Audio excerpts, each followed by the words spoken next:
Saudara-saudara, 20 Oktober 2024, Prabowo Subianto resmi dilantik menjadi Presiden ke-8 Indonesia. Dengan 8 visi, asta-cita, ia menjanjikan masa depan negeri yang lebih baik dari kemarin dan hari ini. Sebagian ragu, apakah Prabowo mampu memenuhi janji itu karena masa lalu dan mengkhawatirkan dampak manuvernya di pemilu.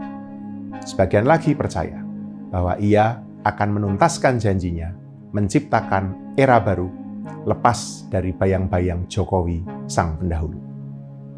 Namun, soal masa depan bangsa tentu bukan perkara ragu atau percaya, apalagi hanya meramalkan atau memperkirakannya. Melainkan, mesti secara jernih memetakan tantangan, merancang dan mengantisipasi sejumlah kemungkinan ke depan, dan secara cermat menyiapkan peta jalan. Ini semua mesti dilakukan Prabowo dan para pembantunya sebagai langkah awal saat memerintah.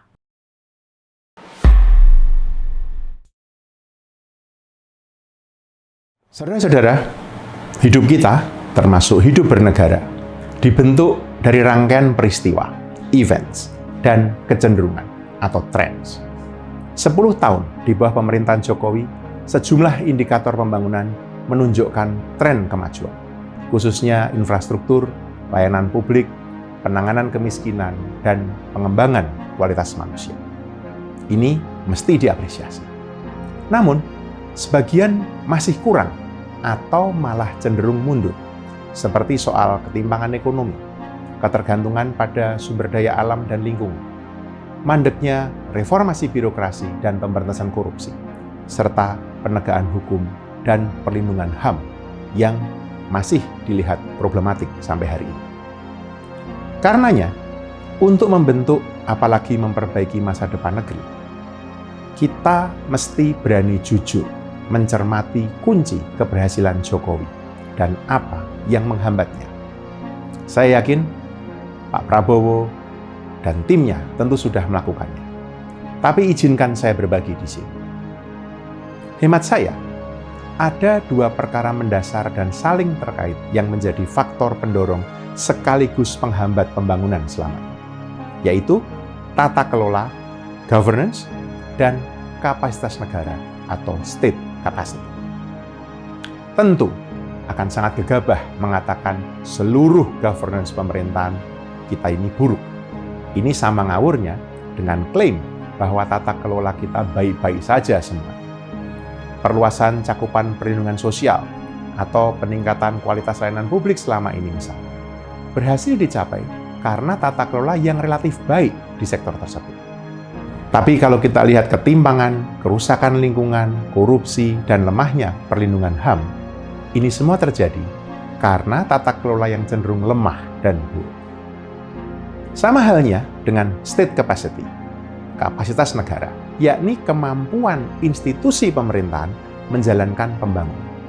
Kita bisa melihat sejumlah kementerian, lembaga, KL, dan institusi daerah yang menangani sektor hulu, seperti pendidikan, kesehatan, perlindungan sosial, menunjukkan kinerja relatif membaik, meski tentu masih bisa diperbaiki di sana-sini. Sementara, kalau kita cermat, penanganan di sektor hilir, misalnya industri, pendidikan tinggi, riset, inovasi, dan pemungkin atau enabler pembangunan seperti perencanaan, penganggaran, birokrasi, hukum, demokrasi, ini semua belum sungguh optimal. Ini menyebabkan inefisiensi, pemborosan sumber daya, dan macetnya partisipasi publik yang bermakna dalam pembuatan kebijakan. Mesti diingat, asta-cita Prabowo itu berfokus pada komitmen terhadap kedaulatan nasional, kemandirian ekonomi, dan keadilan sosial. Bagi Prabowo, negara yang kuat tidak hanya harus mampu membela diri, tetapi juga mandiri di sektor-sektor kunci seperti pertanian, energi, dan infrastruktur. Visi Prabowo ini memandang kekuatan ekonomi sebagai bagian integral dari keamanan nasional. Nah, asta-cita ini diturunkan dalam 17 prioritas yang mencakup swasembada dalam pangan, energi, dan air, reformasi birokrasi dan hukum, dengan penekanan pada pemberantasan korupsi, memperluas cakupan pelayanan kesehatan dan akses pendidikan, pengentasan kemiskinan dan ketimpangan ekonomi, dan mendukung UMKM dan mendorong investasi. Saudara-saudara, jelaslah, untuk mewujudkan Astacita, perkara governance dan state capacity ini akan menjadi tantangan terbesar ke depan. Keseriusan Prabowo dilihat dari sejauh mana ia memprioritaskan urusan tata kelola dan kapasitas negara dalam pemerintahan. Pertanyaannya, dari mana mulainya?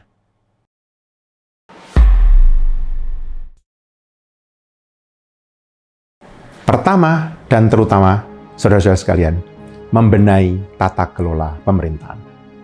Dengan perubahan Undang-Undang Kementerian Negara, Prabowo merombak struktur dan nomenklatur kabinet dengan membentuk kementerian dan badan baru. Suka atau tidak, ini hak prerogatifnya. Meski ada yang khawatir ekspansi kabinet dilakukan sekedar untuk mengakomodasi kepentingan politiknya, sebenarnya ini bisa menjadi kesempatan emas Prabowo untuk menata ulang tata pemerintahannya. Dia mesti bisa menunjukkan bahwa kabinetnya profesional, meski harus merangkul sekutu politiknya. Jika kabinetnya ternyata politis, akomodatif, transaksional, hukum alam tidak bisa dilawan. Astacita berisiko gagal diwujudkan. Nah, selain penataan kabinet, ada 3 agenda utama tata kelola. Pertama, integrasi perencanaan dan penganggaran.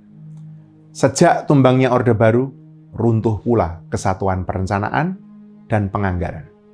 Mereka menjadi rejim terpisah.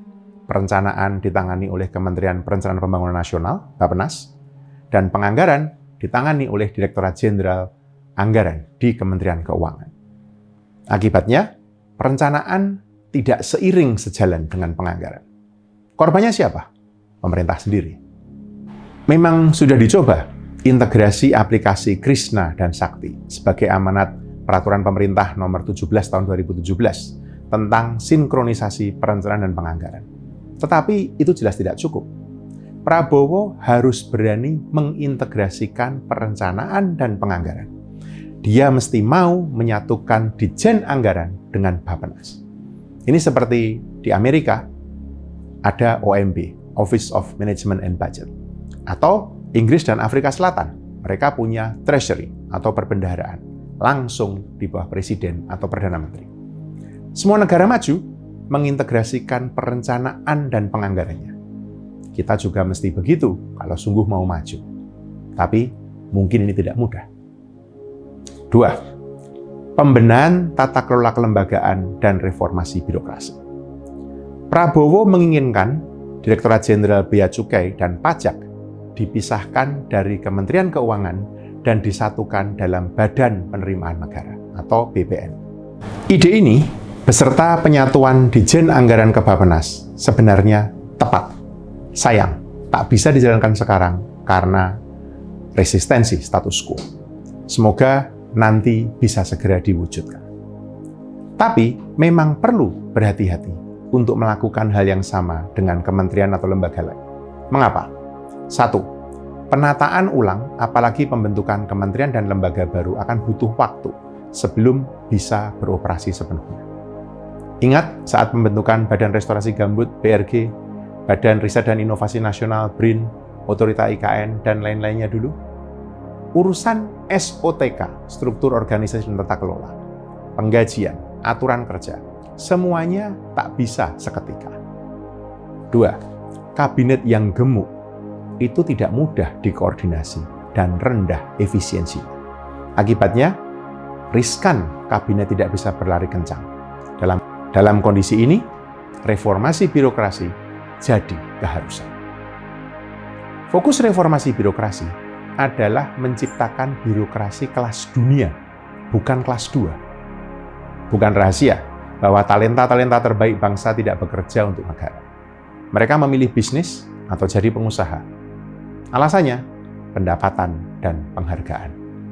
Karena itu, kuncinya adalah kemauan menghargai sumber daya manusia birokrasi dengan fair memadai. Prabowo memang menjanjikan kenaikan gaji ASN, tapi itu kurang mendasar. Mestinya reformasi tata kelola ASN, yang intinya adalah rekrutmen dan pengembangan karir berdasarkan kompetensi. Gaji layak, tidak boleh lebih rendah dari pegawai swasta untuk kualifikasi setara. Dan tunggal, jadi single and decent salary system. Lalu adil dan mesti berdasar kinerja. Ketiga, tata kelola pengawasan dan pengendalian pembangunan. Astacita Prabowo ini ambisius.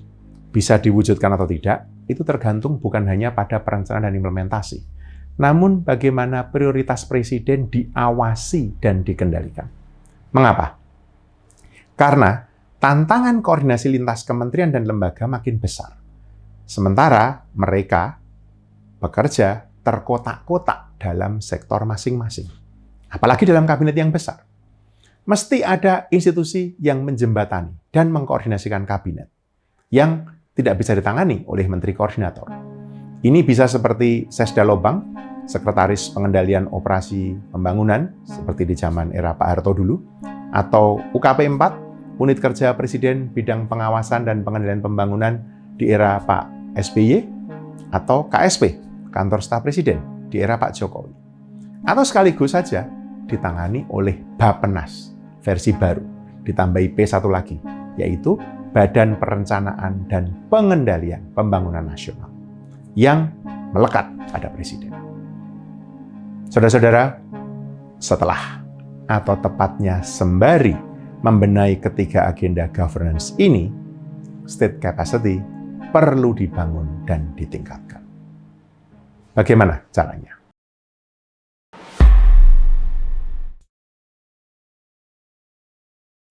Kapasitas negara saya definisikan sebagai kemampuan pemerintah mewujudkan pembangunan melalui 5 hal. Regulasi, institusi, akuntabilitas, perencanaan, dan implementasi. Ini sudah saya tulis dalam beberapa tulisan.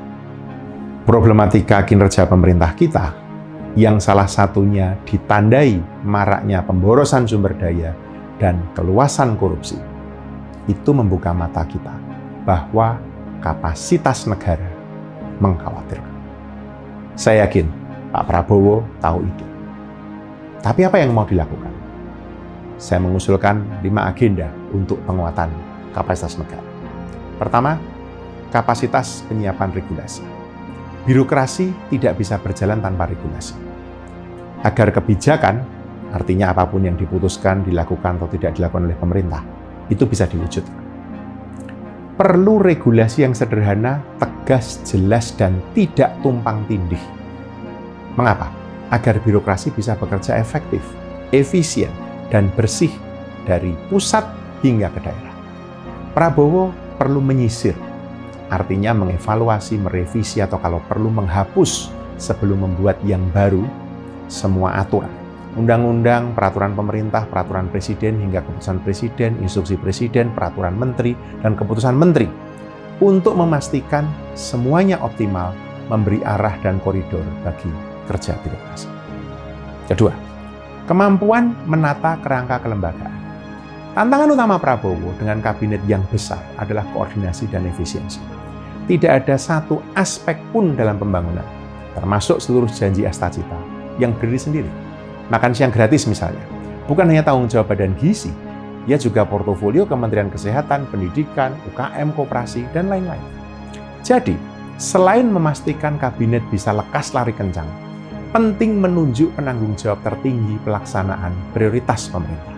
Banyaknya kementerian dan lembaga yang baru dibentuk dan dirombak, itu menuntut kejelasan dan efektivitas kelembagaan untuk menangani prioritas nasional, agar birokrasi bekerja efisien dan optimal. Ketiga, kapasitas menciptakan mekanisme akuntabilitas. Korupsi yang berkali-kali dikatakan Prabowo mesti diberantas, itu terjadi karena tidak adanya akuntabilitas. Karenanya, semua kerja pemerintah harus dipertanggungjawabkan. Keberhasilan atau kegagalan mencapai target pembangunan itu jadi indikasi akuntabilitas dan serius tidaknya pemerintah bekerja. Prabowo perlu melibatkan Komisi Pemberantasan Korupsi, KPK, dan Badan Pengawasan Keuangan dan Pembangunan, BPKP, bersama lembaga kepresidenan dalam merencanakan, mengawasi, implementasi, hingga mengevaluasi capaian pembangunan. Ini semua penting untuk memastikan sumber daya tidak dikorupsi dan pemerintah tidak bekerja setengah hati. Keempat, kemampuan membuat perencanaan dan kebijakan. Penyusunan rencana dan kebijakan mensyaratkan 3 hal. 1. Penggunaan data dan bukti, evidence. Pengetahuan itu harus diintegrasikan dalam perencanaan dan kebijakan. Data dan bukti mesti jadi pertimbangan dan referensi. Istilahnya evidence-based policy. 2. Partisipasi publik yang inklusif untuk memastikan perspektif masyarakat sipil dan aktor non-pemerintah itu dipertimbangkan dalam perencanaan dan kebijakan. 3. Kualitas orangnya, yaitu perencana dan pembuat kebijakan yang lebih baik. Mereka mesti terlatih dan terpapar tradisi intelektual agar debat dan diskusi pembuatan kebijakan ini lebih bermutu. Jangan sampai pemerintah dipandang tidak mau menggunakan data dan bukti, bahkan dikritik anti-sains. Tujuannya supaya perencanaan kebijakan itu makin berkualitas dan dampak tak termaksud atau unintended consequences-nya itu bisa diantisipasi dan kalau terjadi, dimitigasi. Terakhir, kemampuan negara mengimplementasikan. Di lapangan yang selalu rawan penyelewengan, implementasi itu butuh disiplin dan keketatan. Siapa melakukan apa, kapan, di mana, dan bagaimana caranya. Demikian juga pengawasan, evaluasi, dan koreksinya. Implementasi itu penting karena layanan pemerintah harus sampai ke masyarakat yang membutuhkannya. Tentu saja, ada beda mendasar antara implementasi yang tegas dan keras. Di hulu, ketegasan itu dibutuhkan agar masyarakat mengikuti aturan tanpa harus menjadi keras, apalagi kasar. Di hilir, pemerintah juga mesti disiplin pada diri dan aparatnya sendiri, memastikan agar layanan diterima oleh warga dengan mudah, murah, dan cepat. Bebas sogokan, pungli, dan korupsi.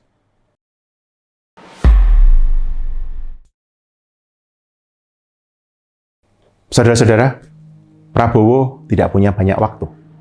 Karena itu, ia mesti punya tekad dan niat. Keberhasilan pemerintahan dan kepemimpinannya akan dinilai dari kemampuannya memenuhi janji politiknya untuk menyejahterakan rakyat dan memperbaiki kinerja pemerintahan. Ia punya peluang membentuk masa depan negeri ini dengan memastikan kemakmuran, stabilitas, dan keadilan bagi semua lewat reformasi pembangunan yang bermakna, pembenahan tata kelola, dan penguatan kapasitas negara. Apa yang saya ajukan di sini hanyalah sekedar usulan untuk menjaga dan merawat cita-cita negeri ini. Ke depan akan ada banyak tantangan. Untuk itu, kita mesti berani kritis terhadap berbagai kebijakan pembangunan yang dibawa Prabowo untuk menjawab tantangan-tantangan itu. Mengapa? Karena di belakang setiap kebijakan selalu ada kelindan kuasa yang bisa membentuk atau kalau tidak berhati-hati akan meremuk masa depan hidup bersama kita.